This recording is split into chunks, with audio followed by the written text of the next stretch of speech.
Ушул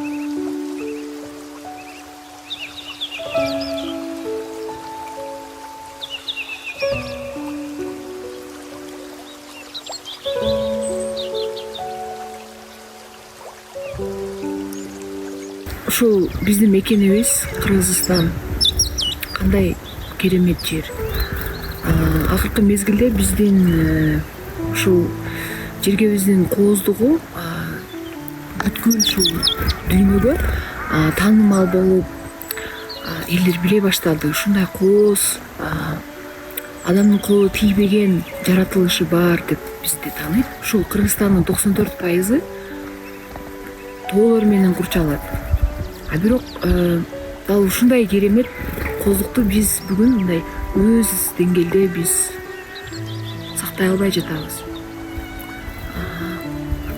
Өндүрүш тармагына өтө көп маани берип, өтө көп лицензияларды биз бердик. Ушул акыркы 30 жыл Кумтөр Gold компаниянын жалгыз өзү экологияга 261 миллиард сом зыян жасагандыгы боюнча ошо Бишкекте Октябрь райондук соту ушул ишти каралган. Кумтөрдөгү уулуу ушул заттардын сакталган көлмөсү түндүк жактан көлгө болсо, түштүк жактан Нарын дарыясына өзгөчө коркунуч жаратып турат. Кумтөр, Чаткал, Ала Бука райондорундагы мисалы алтын казуучулар үчүн Кыргызстандын керемет кооздугу эске алынбай жатат. Эгер ушундай темп менен биз кете берсек, мына кең аркылуу биз экономиканы көтөрөбүз деген уран менен барсак, анда 10 жылдан кийин биз жаратылышыбыз эмне болот? 10 жыл, 5 жыл өткөндөн соң зыяндуу улуу калдыктардын сактоочу өлкөгө айланып калбайбызбы? Ушул жаратылышыбыздан эч нерсе калбайт. Тоолор тешилип, ичиндеги алтыны кетип, көмүрү жери чукулуп, бизге эмне калат?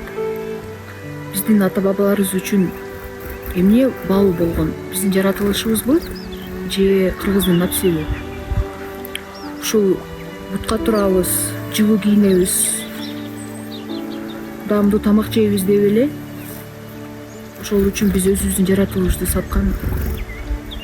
Бул биздин кыргыздын намысына жатпайт, кыргыздын өзүнүн жаратылыштагы мындай мүнөзүнө бул жатпайт. Мен депутат болсом, негизги күчүмдү ушул Кыргызстандагы экологиянын сакталышына күчүмдү арнайм. Табият биздин бир гана бактылуу келечегибиз эмес, биздин табият бул биздин тарыхыбыз. Кыргыз бар жерде жаратылыш бар болуш керек. Кыргыз деп өзүн ата албайт, өзүнүн жаратылышын. Ата бабалар бизге таштап кеткен ушул сыймыгыбызды биз сактап калбасак.